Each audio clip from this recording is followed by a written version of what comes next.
আজকের এই ভিডিওটি একটু স্পেশাল, কারণ আজ আমরা শুধু রান্না করব না, আমরা ফিরবো আমাদের ছোট্টবেলার সেই দিনগুলোতে। মনে আছে তো, রবিবারের দুপুরে ঘরের ভেতরে ভেসে আসছে সর্ষের তেলে ভাজা মাছের গন্ধ, রান্নাঘরে মা ব্যস্ত, আর আমরা বারবার উঁকি মারছি কখন খাবারটা তৈরি হবে। আজ আমি তোমাদের জন্য নিয়ে এসেছি ঠিক সেই রকমই এক পুরনো দিনের রেসিপি, মায়ের হাতের তৈরি শোল মাছের কালিয়া। এই রেসিপিটি খুব বেশি জটিল না, কিন্তু এর স্বাদ একেবারে মন ছুঁয়ে যাওয়ার মতো। ঠিকঠাক মশলার ব্যালেন্স, ধীরে ধীরে কষানো গ্রেভি আর সেই ঘরোয়া টাচ, এই সব কিছু মিলেই তৈরি হয় আসল শোল মাছের কালিয়া।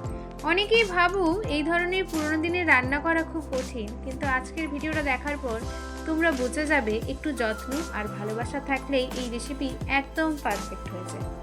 বিশেষ করে একটা কথা মনে রাখবে, শোল মাছের কালিয়ার আসল ম্যাজিক লুকিয়ে আছে কষানোতে। যত ভালো করে মশলাটা কষবে ততই বাড়বে স্বাদ।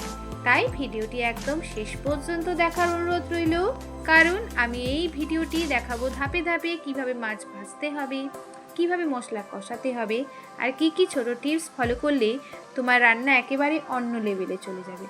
চলো তাহলে আর দেরি না করে শুরু করা যাক আজকের নস্টালজিক মায়ের হাতের স্বাদের শোল মাছের কালিয়া রেসিপি। আমার পরিবারে যদি নতুন হয়ে থাকো, চ্যানেলটি সাবস্ক্রাইব করার অনুরোধ রইল, নোটিফিকেশনটা অন করতে ভুলো না।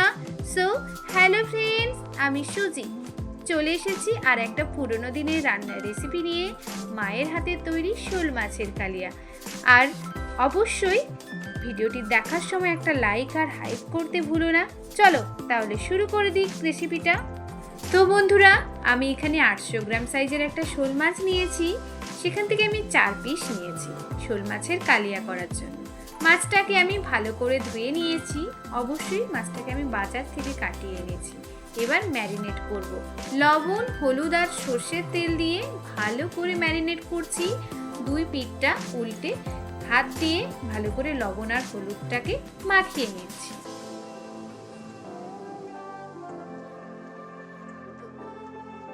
মাছগুলো আমার ভালো করে ম্যারিনেট হয়ে গেছে, এবার আমি এটাকে 30 মিনিট রেস্টে রেখে দেব।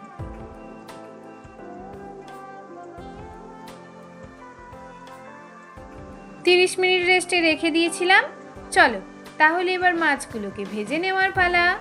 কড়াইয়ে পরিমাণ মতো সর্ষের তেল দিয়ে একে একে সব মাছ দিয়ে দিচ্ছি।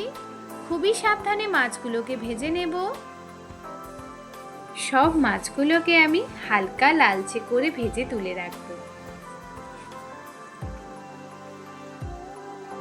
শোল মাছের কালিয়া রান্না করার জন্য আমি এখানে আলু ব্যবহার করছি। তোমরা চাইলে আলুটা স্কিপ করতে পারো, কিন্তু আমাদের বাঙালিদের মাছের কালিয়া হবে, আলু না হলে চলে বলো? তাহলে আমি এখানে একটা বড় সাইজের আলু ব্যবহার করেছি। লম্বা করে কেটেছি আলুটাকে ভালো করে লালচে করে ভেজে নেব মাছ ভাজার ওই তেলের মধ্যেই।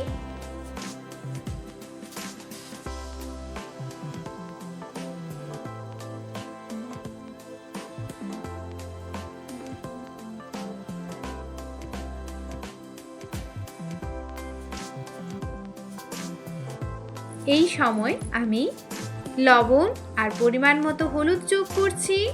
60% আলু সেদ্ধ হয়ে গেলে আলুটাকে নামিয়ে এক সাইডে তুলে রাখবো।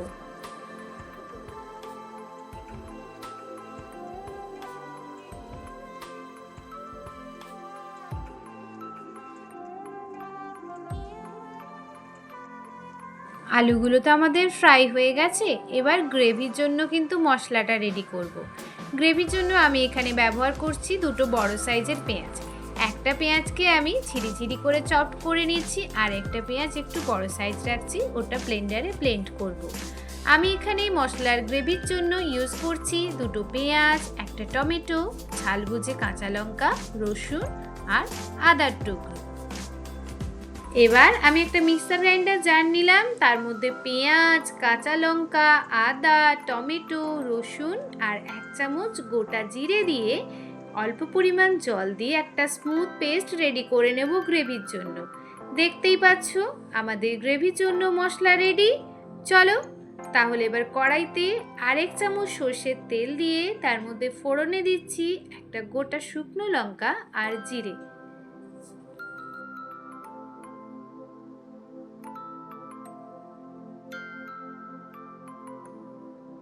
ফোড়নে দেওয়া জিরে আর শুকনো লঙ্কাটা কিছুক্ষণ নাড়াচাড়া করে এবার ঝিরিঝিরি করে চপড করে রাখা পেঁয়াজটা যোগ করছি। পেঁয়াজটা ব্রাউন করে ভেজে নিয়ে তার মধ্যে বেটে রাখা মশলাটা যোগ করে দেব। আরে দাঁড়াও দাঁড়াও, এত তাড়া কিসের? কই যাও? অবশ্যই চ্যানেলটিকে সাবস্ক্রাইব করে পাশে থেকো। আরও নিত্য নতুন ভিডিও পেতে নোটিফিকেশনটা অন করতে কিন্তু ভুলো না, লাইক আর কমেন্ট করতে কিন্তু ভুলো না। আর একটা কথা বলি, এই শোল মাছ দিয়ে কিন্তু গরমে স্পেশাল একটা রেসিপি শেয়ার করেছি, সবাই গিয়ে দেখে এসো। পেঁয়াজ আমার লালচে করে ভাজা হয়ে গেছে, এবার বেটে রাখা মশলাটা যোগ করে দিচ্ছি। মশলাটা আমি কষাতে থাকবো, লবণ আর পরিমাণ মতো হলুদ যোগ করে মশলা থেকে যতক্ষণ না তেল ছাড়বে ততক্ষণ ধরে আমি কষাতে থাকবো। এটা একটু লেন্দি প্রসেস, সবাই ধৈর্য সহকারে এই সময় একটু মশলাটা কষাতে থাকবে, যতক্ষণ না তেল ছাড়বে ততক্ষণ কষাতে থাকবে। ভিডিওটি কিন্তু প্লিজ কেউ একটু স্কিপ করো না, স্কিপ করলে কিন্তু অনেক টিপস ও ট্রিক্স মিস করে যাবে।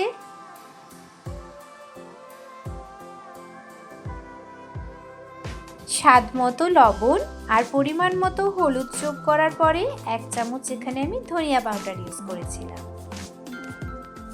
এই গুঁড়ো মশলাগুলো ইউজ করার পরে মশলাটা আমি খুবই ধৈর্য সহকারে কষাচ্ছি। এই সময় একটু ধৈর্য ধরে রান্নাটা করতে হবে। এই সময় আমি গ্যাসের ফ্লেমটা লো করে দিচ্ছি। গ্যাসের ফ্লেম হাই থাকলে কিন্তু মশলাটা পুড়ে যাওয়ার সম্ভাবনা থাকে বা কড়াইয়ের নিচে লেগে যেতে পারে, তাই মনে করি গ্যাসের ফ্লেমটা এই সময় লো করে মশলাটা কষাবে।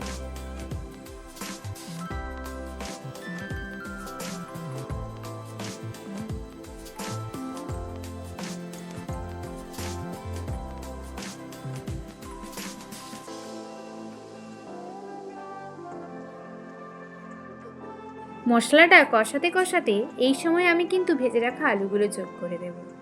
আলুগুলো যোগ করে মশলাটার সাথে ভালো করে আলুটাকে মিশিয়ে নেব। আর একটা কথা বলি, তোমরা চাইলে কিন্তু এখানে মশলা কষানোর সময় দই ইউজ করতে পারো, আমি এখানে দইটা স্কিপ করেছি। এইভাবে আমি মিডিয়াম আঁচে ভালো করে নাড়তে থাকবো।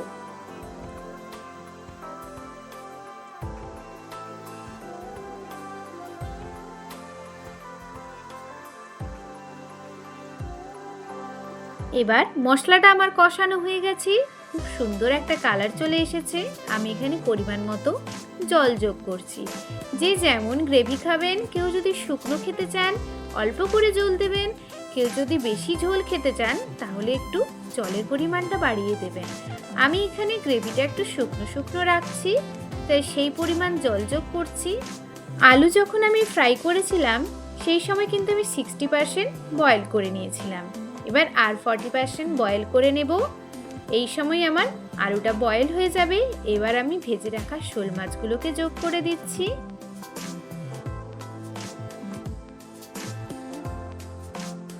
ভেজে রাখা মাছগুলো যোগ করার পরে 8 মিনিট কিন্তু রান্না হতে দেব, যাতে মাছের মধ্যে মশলার স্বাদটা ঢুকে যায়। শেষে গরম মশলা আর 1 চিমটে চিনি দিয়ে নামিয়ে নিতে পারো। আমি এখানে গরম মশলার পরিবর্তে একদম ফ্রেশ ধনিয়া পাতা ইউজ করেছি, তোমরা ধনে পাতাটাও দেবে, ধনে পাতার ফ্লেভারটাও খুব সুন্দর আসবে। তো বন্ধুরা, তৈরি হয়ে গেল আমাদের আজকের স্পেশাল মেনু, মায়ের হাতের স্বাদের শোল মাছের কালিয়া। এই রেসিপিটি সবচেয়ে সুন্দর দিকটা হলো এটা শুধু খাওয়ার জন্য না, এটা কিন্তু একটা ছোট্ট অনুভূতি। প্রতিটি কামড়ে যেন লুকিয়ে আছে সেই ছোট্টবেলার স্মৃতি, পরিবারের সাথে কাটানো সময় আর মায়ের ভালোবাসা। তোমরা যখন এই রান্নাটা বাড়িতে বানাবে চেষ্টা করো একটু সময় নিয়ে ধীরে ধীরে, ঠিক যেভাবে মা বা দিদা রান্না করতেন, কারণ এই ধরনের রেসিপির আসল স্বাদটাই আসে সেই যত্ন আর ভালোবাসা থেকে। আর একটা ছোট্ট টিপস, এই শোল মাছের কালিয়া যদি গরম ভাতের সাথে খাও আর পাশে যদি একটা লেবু বা কাঁচা লঙ্কা থাকে তাহলে একেবারে জমে যাবে। তাই আমি গরম গরম ভাতের সাথে পরিবেশন করে ফেললাম শোল মাছের কালিয়া। এবার তোমাদের কাছে একটা ছোট্ট রিকোয়েস্ট করছি, ভিডিওটি যদি ভালো লেগে থাকে তাহলে একটা লাইক দিও। তোমার একটা লাইক আমাকে অনেক মোটিভেশন দেয়। অবশ্যই চ্যানেলটি সাবস্ক্রাইব করতে ভুলো না কিন্তু। আজকের মতো আসি, সবাই ভালো থেকো, সুস্থ থেকো, টাটা।